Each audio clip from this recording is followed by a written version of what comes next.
اپنی سوسائٹی میں کچھ کنٹریبیوٹ کر سکتا ہے, تو اس کو ایک ویلیوبل چیز سمجھا جائے.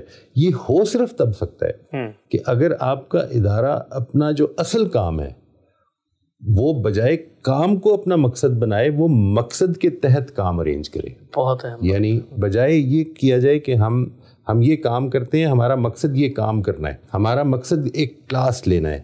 نہیں, ہم کلاس کس مقصد سے لے لیں اس کو پہلے ڈٹرمن. یہ اگر اوپر نیچے ہو جائے تو اس کا کیا فرق پڑتا ہے؟ اس کے نتیجے میں اصل میں وہ جو کام ہے وہ خود مقصد بن جاتا ہے, اور اس کی کامیابی کو ہم سمجھتے ہیں کہ یہ امپورٹنٹ کام ہو گیا. میں اس کی مثال دیتا ہوں آپ کو. یعنی یہ بات کہ اگر آپ کو کسی کام کے لیے فنڈ ریزنگ یا آپ کے لیے اچھا کلائنٹیل مل رہا ہے تو آپ سمجھیں گے یہ کام اچھا ہو رہا ہے. جبکہ اگر آپ اس کو دیکھیں کہ اس کے نتائج کیا نکل رہے ہیں اور جو آپ کے پیش نظر تھے نتائج نکالنا, وہ نکل رہے ہیں یا نہیں نکل رہے ہیں, تو آپ کو لگے گا کہ نہیں وہ تو نہیں نکل رہے لیکن پیسے تو کام تو ہو رہے ہیں. ٹھیک ہے نا جی. وہ پھر الٹیمیٹلی وہ جو مینز ہیں وہ اینڈز بن جاتے ہیں. آئی تھنک اگر وہ ہم اس مقصد کو سامنے رکھ لیں, اور اگر مقصد کسی بھی پہلو سے انسانیت کی کوئی خدمت ہے, تو انسانیت کی خدمت کا راستہ صرف ایک نہیں ہے, ہزاروں راستے ہو سکتے ہیں. جتنے انسان جتنی نوعیت کے انسان موجود ہیں جو وہ خدمت کر سکتے ہیں, سارے ہی راستے ہو سکتے ہیں. اس کو کسی طرح سے ایسی کمیونٹی ڈیولپ کی جائے, ایک یونیورسل کمیونٹی, ایک یونیورسل بردرہڈ جس کو آپ کہتے ہیں, کہ جس میں ہر آدمی جو ہے وہ یہ محسوس کرے کہ وہ ایک پارٹیسپیٹ کرنے والا, کنٹریبیوٹ کرنے والا ممبر ہے. وہ یہ محسوس کرے کہ میں, چاہے وہ غامدی ہے, چاہے وہ حسن الیاس صاحب ہیں, میں ان کو کنٹریبیوٹ کر رہا ہوں. You know I am a part of that institution. یہ ایک سگنیفیکنٹ پرائڈ کی چیز ہوتی ہے جی. میرا خیال ہے کہ یہ چیز ہم یہاں پر اگر پرووائڈ کر سکیں تو یقیناً فلرش کر سکتے ہیں. اور اس کے نتیجے میں جو چیز ہمیں ضرورت ہوگی وہ یہ کہ اپنے ادارے کو, اپنی پالیسیز کو فلیکسیبل بھی رکھیں اور اوپن رکھیں. بالکل. میں آپ کو چھوٹی سی مثال دیتا ہوں. مجھے یاد ہے کہ ایک یونیورسٹی میں کام کرتے ہوئے میں نے جب یہ کہا کہ مجھے اس طرح سے فارغ ہو گیا, مجھے ڈراپ کروا دیں, تو انہوں نے مجھے بتایا کہ 3 گھنٹے آپ کو انتظار کرنا پڑے گا. تو میں نے کہا اس کی کیا وجہ ہے؟ تو انہوں نے بتایا کہ اس طرح سے پالیسی نہیں ہے. تو میں نے ان سے پوچھا یہ پالیسی اللہ میاں نے بنائی؟ پالیسی کو میری سہولت سے پالیسی کے لیے میرے کیوں آپ قربانی کا بکرا بنا رہے ہیں؟ تھوڑی سی فلیکسیبلٹی ہونی چاہیے. پالیسیز ہمیں خدمت کے لیے بنانی ہے. پالیسیز اس لیے نہیں بنانی کہ ہم کس طرح سے کام روک سکتے ہیں. یہ بیوروکریٹک سٹرکچرز جب بنتے ہیں, کبھی بھی بیوروکریٹک سٹرکچرز میں سے آپ کو کریٹیوٹی اور انوویشن نہیں ملے گی, مل نہیں سکتی. بہت اہم بات. معیز بھائی, یہ آپ نے اتنی زبردست بات کی ہے, اور میں اپنا جو ایکسپیرینس دیکھتا ہوں پچھلے 8-10 سال کا, اس میں جو ایک بڑی ہرڈل سامنے آتی ہے اسی بیوروکریٹک مائنڈ سیٹ سے, وہ یہ ہے کہ آپ سانچے بنائیں, اور سانچے بنا کے ایک بند کمرے کے اندر بیٹھ کے کسی کے لیے گولز طے کریں. وہ شخص کیا ہے, اس کی صلاحیت کیا ہے, اس کو ہم کیسے کمفرٹ فراہم کر سکتے ہیں, کریٹیو مائنڈ کن انوائرمنٹ میں آپریٹ کرتا ہے, اور وہ جو اس کی پروڈکٹ ہے اس پروڈکٹ کی افادیت کیا ہے, اس کو کس طرح میجر کرنا ہے. ہمارے یہاں آپ نے, اچھا ایک اور نقطے کی بتائیے گا. اس وقت ہمارے یہاں بڑا شور شرابہ ہوتا ہے جی, آپ نے جو کچھ کیا ہے نا, اب چونکہ وہ پروڈکشن میں آتا ہے تو ویڈیو میں آتا ہے جی اس کے ویوز کتنے ہیں, اور دیکھا جاتا ہے کہ جس چیز کے ویوز زیادہ ہیں اس سے اس کی پوری کی پوری کریڈیبلٹی. اگر اس اصول پہ ہم ہسٹری کے اندر جائیں تو اس وقت جتنے بڑے بڑے لوگ ہیں وہ تو سب کے سب فیل ہو جائیں گے, اس لیے کہ اس زمانے میں تو ان کو 4 لوگ بھی نہیں جانتے تھے. تو میرا خیال ہے معیز بھائی سے بہت اچھا ہم نے یہ سلسلہ کیا گفتگو کا. مزید بھی انشاءاللہ میں کوشش کروں گا کہ مختلف جو اپنی اپنی فیلڈز کے ایکسپرٹس ہیں وہ معیز بھائی کے ساتھ بیٹھیں اور ان کے علم سے استفادہ کریں. معیز بھائی, ہماری دعا ہے کہ اللہ تعالیٰ آپ کے علم میں مزید برکت دے, اور ہمارا ادارہ آپ کی خدمت کرنے کے لیے جو کچھ کر سکتا ہے انشاءاللہ ہم کریں گے. آپ کی امریکہ آمد پر ہم آپ کا شکریہ ادا کرتے ہیں. شکریہ جی.